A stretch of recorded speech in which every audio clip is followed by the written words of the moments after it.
नमस्ते दोस्तों, welcome back to my channel legal bytes with Tanuja. और आज हम आर्टिकल 19 को समझेंगे। तो आर्टिकल 19 ना इंडियन कॉन्स्टिट्यूशन का वो आर्टिकल है जो सिटीज़न को ना बेसिक फ्रीडम्स गारंटी करता है, लेकिन रिजनेबल रिस्ट्रिक्शन के साथ। मतलब कि फ्रीडम मिलेगी पर लिमिट के अंदर, क्योंकि अगर फ्रीडम बिना लिमिट के हो तो सोसाइटी डिस्टर्ब हो जाती है। तो आर्टिकल 19 ना इंडिविजुअल लिबर्टी और सोशल कंट्रोल के बीच ना बैलेंस बनाता है।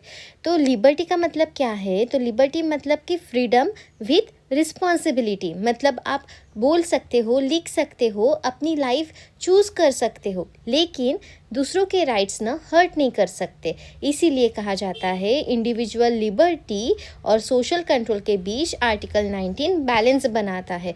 एंड डेमोक्रेटिक सिस्टम मतलब कि क्या? तो डेमोक्रेसी का मतलब सिटीज़न की फ्रीडम प्लस गवर्नमेंट अकाउंटेबिलिटी होता है, सिर्फ वोटिंग नहीं होता। ओके, और ये दोनों ना फ्रीडम प्लस अकाउंटेबिलिटी आर्टिकल 19 के बिना पॉसिबल ही नहीं है। तो आर्टिकल 19 को ना हम दो पार्ट में समझते हैं। आर्टिकल 19 क्लॉज 1 6 फंडामेंटल फ्रीडम्स देता है सिटीजन्स को, एंड आर्टिकल 19 क्लॉज 2 टू 6 ये बताता है कि स्टेट कैसे और कब रिस्ट्रिक्शन लगा सकती है सिटीजन्स पर। अब हम फोकस करेंगे आर्टिकल 19(1)(a) पर, जो कि बात करता है freedom of speech and expression. ये फ्रीडम ना बाकी सब फ्रीडम की जान है, इसीलिए कोर्ट ने कहा है कि foundation of democracy and mother of all liberties. Actually article 19(1)(a) कहता है कि सिटीज़न को हक है कि वो अपने ideas, opinions, views freely express करे, वर्ड्स, राइटिंग, प्रिंटिंग, पिक्चर्स या any other mode of communication के थ्रू। यहाँ पे इम्पॉर्टेंट अंडरस्टैंडिंग ये है कि स्पीच ना सिर्फ बोलना नहीं होता, स्पीच का मतलब है communicating ideas in any form. इसीलिए newspaper, TV, radio, social media, internet सब स्पीच एंड एक्सप्रेशन के अंडर आते हैं। Why it is called mother of all liberties? तो अगर आप बोल नहीं सकते तो प्रोटेस्ट कैसे करोगे? गवर्नमेंट को क्वेश्चन कैसे करोगे?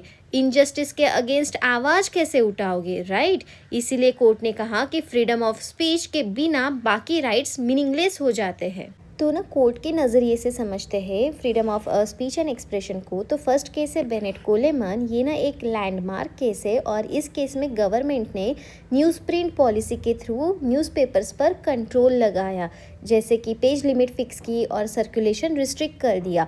एंड गवर्नमेंट ने कहा कि हम ना फ्रीडम ऑफ स्पीच रिस्ट्रिक्ट नहीं कर रहे, सिर्फ न्यूज़ प्रिंट जैसे रिसोर्सेज रेगुलेट कर रहे।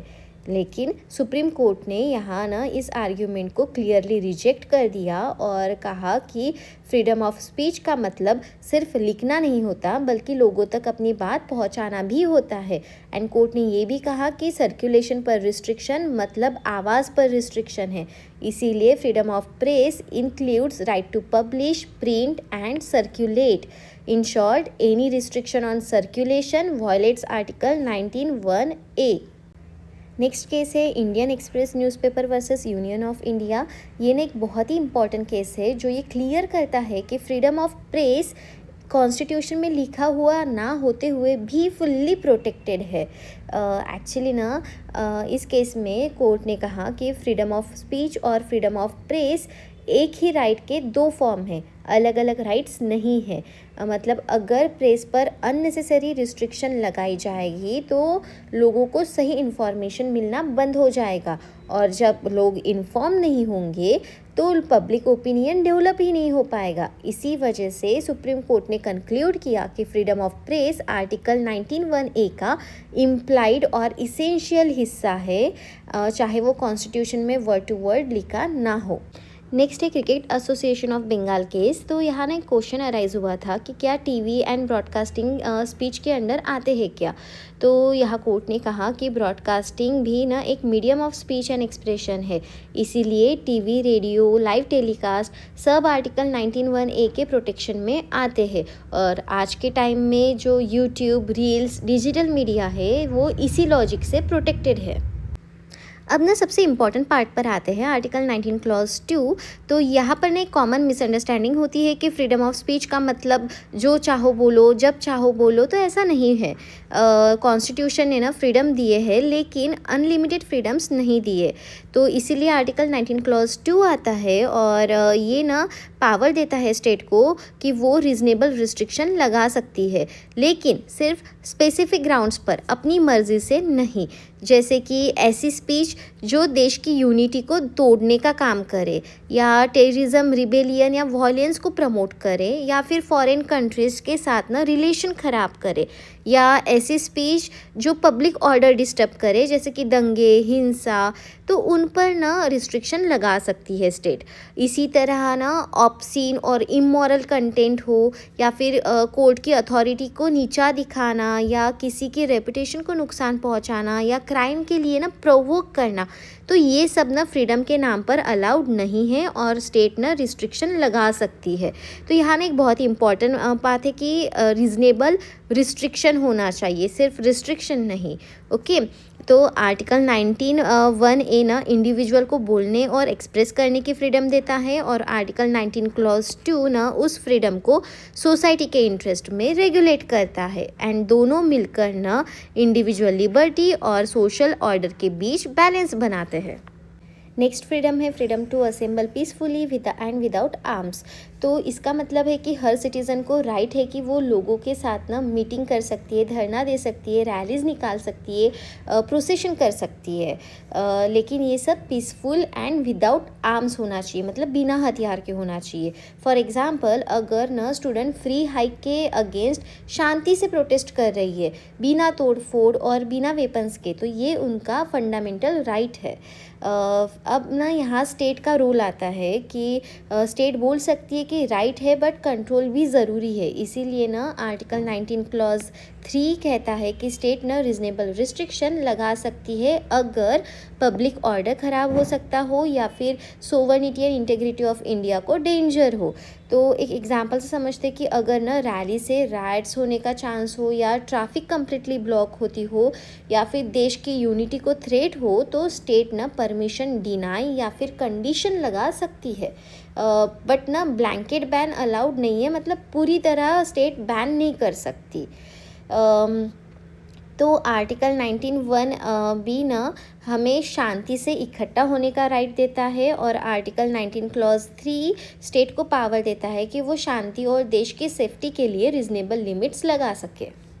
नेक्स्ट बेसिक फ्रीडम है फ्रीडम टू फॉर्म एसोसिएशंस और यूनियन। तो सोचो, तुम ना एक सोसाइटी में रहते हो और तुम्हारे जैसे और लोग हैं जिनकी प्रॉब्लम ना सेम है, तो तुम सब मिलकर डिसाइड करते हो कि चलो हम एक ग्रुप बनाते हैं। तो आर्टिकल 19(1)(c ना ये गारंटी करता है कि हर सिटीज़न को राइट है कि वो लोग मिलकर एसोसिएशन बना सके, यूनियन बना सके, या कॉरपोरेटिव सोसाइटीज़ बना सके। जैसे कि टीचर्स मिलकर ना टीचर्स एसोसिएशन बना सकती है, फैक्ट्री वर्कर्स मिलकर लेबर यूनियन बनाती है, वैसे। लेकिन यहीं पर ना लोग थोड़ा एक्स्ट्रा सोचने लगते हैं। लोग मान लेते हैं कि अगर यूनियन बना सकते हैं तो गवर्नमेंट उस यूनियन को रिकॉग्नाइज़ करेगी ही, या फिर हम यूनियन बनाएंगे तो हम स्ट्राइक कर सकते हैं, या हम सैलरी के लिए ज़बरदस्ती नेगोशिएट कर सकते हैं। तो यहीं पर ना कन्फ्यूज़न होता है। तो आर्टिकल 19(1)(c क्या क्या गारंटी नहीं करता? तो फर्स्ट है राइट टू रिकॉग्नाइजेशन। जैसे कि आप और आपके कलीग्स ने ना यूनियन बना ली, तो ये कॉन्स्टिट्यूशन में अलाउड है, पर गवर्नमेंट ये बोल सकती है कि हम इस यूनियन को ऑफिशियल यूनियन नहीं मान रहे, क्योंकि ना गवर्नमेंट का यूनियन को रिकॉग्नाइज़ करना मैंडेटरी नहीं है।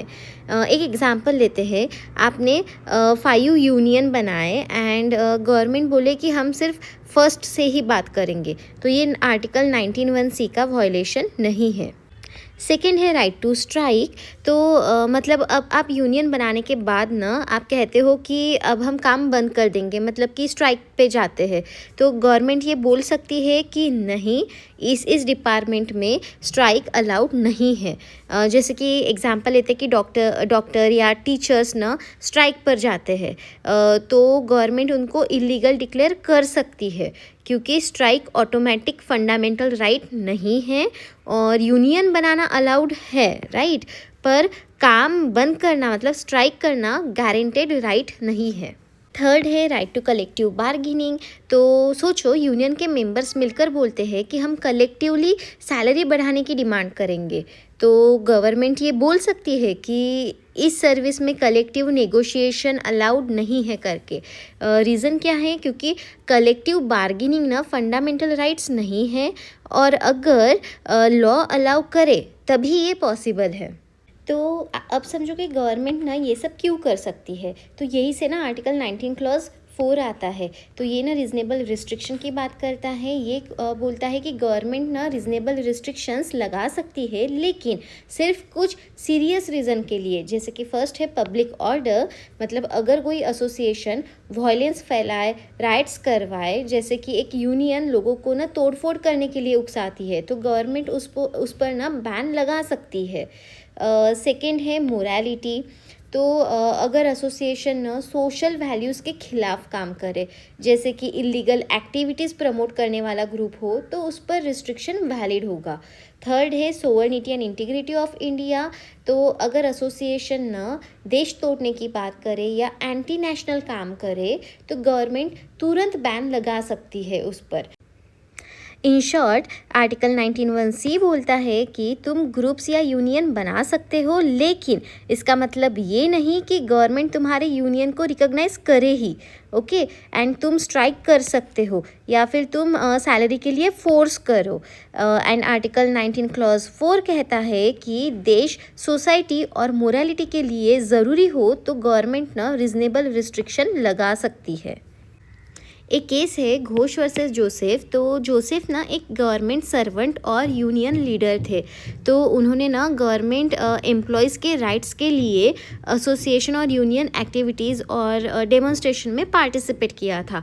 तो गवर्नमेंट ने ना central civil service conduct rule 4A and 4B लगाया था, जो गवर्नमेंट सर्वेंट्स को ना डेमोन्स्ट्रेशन और स्ट्राइक में पार्ट लेने से और अनरिकॉग्नाइज्ड एसोसिएशन और यूनियन ज्वाइन करने से ना कम्प्लीटली रोक देता था। तो जोसेफ ने ना चैलेंज किया कि ये आर्टिकल 19(1)(c का वायलेशन है, मतलब राइट टू एसोसिएशन का वायलेशन है। तो सुप्रीम कोर्ट ने कहा कि गवर्नमेंट सर्वेंट्स भी ना सिटीज़न होते हैं और उन पे टोटल बैन लगाना ये अनरीजनेबल है। इसीलिए रूल 4A एंड 4B को इनवैलिड डिक्लेयर कर दिया गया। नेक्स्ट फ्रीडम है फ्रीडम टू मूव फ्रीली। तो इस राइट का मतलब ये है कि तुम इंडिया के सिटीज़न हो तो तुम ना पूरे इंडिया में कहीं भी जा सकते हो फ्रीली, ओके। कोई भी स्टेट ये नहीं कह सकता कि तुम यहाँ नहीं आ सकते क्योंकि तुम दूसरे स्टेट से हो। जैसे कि नागपुर से दिल्ली जाना हो या दिल्ली से केरला घूमना हो या किसी और स्टेट में रिलेटिव से मिलने जाना हो, तो ये तुम्हारा ना कॉन्स्टिट्यूशनल राइट है। इसका रियल पर्पज़ ये था ताकि हम ना सिर्फ स्टेट के लोग बन के ना रहे, बल्कि एक नेशन के ना सिटीजन्स बन के रहे और स्टेट्स के बीच ना कोई इनविजिबल वॉल ना हो। नेक्स्ट फ्रीडम है to reside and settle in any part of India. तो इसका मतलब है कि हर इंडियन सिटीज़न को इंडिया के किसी भी पार्ट में रहने और परमानेंटली सेटल होने का राइट है। सिर्फ ट्रैवल करना ही काफ़ी नहीं होता, इसीलिए कॉन्स्टिट्यूशन ने ये राइट दिया कि अगर कोई सिटीज़न चाहे तो वो किसी दूसरे स्टेट या सिटी में अपना घर बना सकता है, काम कर सकता है और वहाँ अपनी लाइफ एस्टेब्लिश कर सकता है, मतलब सेटल हो सकता है। अगर किसी व्यक्ति का जॉब किसी और सिटी में हो, मैरिज के बाद दूसरे स्टेट में रहना हो या बेटर लाइफ के लिए ना शिफ्ट करना हो, तो स्टेट उसे ये कहकर मना नहीं कर सकता कि तुम यहाँ के रेसिडेंट नहीं हो। एक एग्जांपल लेते हैं कि अगर कोई पर्सन ना नागपुर से मुंबई जॉब के लिए जाता है, वहाँ घर लेता है और परमानेंटली रहना शुरू कर लेता है, तो ये ना उसका कॉन्स्टिट्यूशनल राइट है। तो यहाँ इंपॉर्टेंट पॉइंट ये है कि आर्टिकल 19(1)(d ना सिटीज़न को मूव करने का राइट देता है और आर्टिकल 19(1)(e) सिटीज़न को ना रहना और सेटल होने का राइट देता है। इसीलिए दोनों राइट्स इंटरकनेक्टेड और कॉम्प्लीमेंट्री है। अब कॉन्स्टिट्यूशन इतना भी फ्री नहीं है कि वो केओस होने देगा, राइट। तो इसीलिए बोला गया कि जो राइट्स है ना वो एब्सोल्यूट नहीं है। स्टेट ना थोड़ा रिजनेबल रिस्ट्रिक्शन लगा सकता है, लेकिन सिर्फ 2 रीज़न्स के लिए। फर्स्ट है जनरल पब्लिक के इंटरेस्ट में, जैसे कि curfew, restricted zones, sensitive border areas में। ये तुम्हें कंट्रोल करने के लिए नहीं, सबकी सेफ्टी के लिए होता है। ओके। और सेकंड है शेड्यूल्ड ट्राइब्स की प्रोटेक्शन के लिए, जैसे कि ट्राइबल एरियाज़ में आउटसाइडर को लैंड खरीदने से रोकना, ताकि उनकी कल्चर, लैंड और आइडेंटिटी सेफ रहे। मतलब कि तुम ना फ्री हो, लेकिन तुम्हारी फ्रीडम से दूसरों का नुकसान नहीं होना चाहिए। नेक्स्ट फ्रीडम है freedom to practise any profession, 19(1)(g। इसके अकॉर्डिंग ना हर इंडियन सिटीज़न को ये फंडामेंटल राइट है कि वो कोई भी लॉफुल प्रोफेशन चूज़ कर सकता है एंड कोई भी ऑक्यूपेशन, ट्रेड या बिजनेस कैरी ऑन कर सकता है। इस राइट का बेसिक आइडिया ये है कि हर सिटीज़न को अपना प्रोफेशन या बिजनेस फ्रीली चूज़ करने का राइट है, लेकिन ये राइट्स ना लिमिटेड है, अनलिमिटेड नहीं है। जैसे कि इलीगल एक्टिविटीज़ यहाँ अलाउड नहीं है। फॉर एग्ज़ाम्पल आप ना स्मगलिंग, थेफ्ट या फ्रॉड नहीं कर सकते सिर्फ ये राइट होने की वजह से। इसका रीज़न क्या था कि फंडामेंटल राइट्स ना सिर्फ लॉफुल काम के लिए होते हैं एंड स्पेसिफिक जॉब या पोस्ट क्लेम करना भी राइट नहीं है। मतलब आप अप्लाई कर सकते हो, लेकिन किसी स्पेसिफिक पोस्ट या जॉब को ना फोर्स नहीं कर सकते। इसका रीज़न ये था कि राइट ना सिर्फ फेयर अपॉर्चुनिटी देने के लिए है, गारंटी नहीं कि पर्टिकुलर जॉब आपको मिलेगी ही। तो आर्टिकल 19 क्लॉज 6 ना स्टेट को पावर देता है कि वो इस फ्रीडम के ऊपर रिजनेबल रिस्ट्रिक्शन इम्पोज कर सके ताकि पब्लिक इंटरेस्ट प्रोटेक्ट हो। तो स्टेट ना ये फॉलोइंग चीज़ें कर सकती है। फर्स्ट है कि जनरल पब्लिक के इंटरेस्ट में रिस्ट्रिक्शन लगाना। अगर ना कोई प्रोफेशन या बिजनेस पब्लिक हेल्थ, सेफ्टी या मोरालिटी के खिलाफ हो तो स्टेट उस पर कंट्रोल लगा सकती है। For example food safety laws बनाना, पोल्यूशन कंट्रोल रूल्स लगाना या licensing system et cetera. Okay. Second है कि प्रोफेशनल या टेक्निकल क्वालिफिकेशन प्रिस्क्राइब करना, जैसे कि स्टेट ना ये डिसाइड कर सकती है कि किस प्रोफेशन के लिए कितना मिनिमम क्वालिफिकेशन ज़रूरी होगा। फॉर एग्ज़ाम्पल एडवोकेट बनने के लिए LLB की डिग्री चाहिए, डॉक्टर बनने के लिए रिकॉग्नाइज्ड मेडिकल क्वालिफिकेशन होना चाहिए। तो इसका पर्पज़ ये है कि पब्लिक को ना अनक्वालिफाइड पर्सन से प्रोटेक्ट करना। थर्ड है कि स्टेट मोनोपोली, मतलब बिजनेस बाय स्टेट ओनली, जहाँ स्टेट ना खुद कोई ट्रेड या बिजनेस कैरी ऑन कर सकती है और सिटीज़न को उससे एक्सक्लूड कर सकती है। For example Railways, defence production या सर्टन लॉटरीज एक्सेट्रा। तो आर्टिकल 19(1)(g ना सिटीज़न को इकोनॉमिक फ्रीडम देता है और आर्टिकल 19(6) उस फ्रीडम पर रिजनेबल कंट्रोल लगाता है। तो इस तरह ना कॉन्स्टिट्यूशन इंडिविजुअल फ्रीडम को प्रोटेक्ट करता है एंड और सोसाइटी के इंटरेस्ट के साथ बैलेंस मेंटेन करता है। तो इसी बैलेंस की वजह से ना आर्टिकल 19 इंडियन कॉन्स्टिट्यूशन का एक इम्पॉर्टेंट पिलर माना जाता है। तो अब जब हमने आर्टिकल 19 के राइट्स और रिस्ट्रिक्शन समझ लिए हैं, तो नेक्स्ट क्लास में ना हम आर्टिकल 20 के अंडर मिलने वाले क्रिमिनल प्रोटेक्शन को डिटेल में पढ़ेंगे। तो सी यू इन नेक्स्ट क्लास।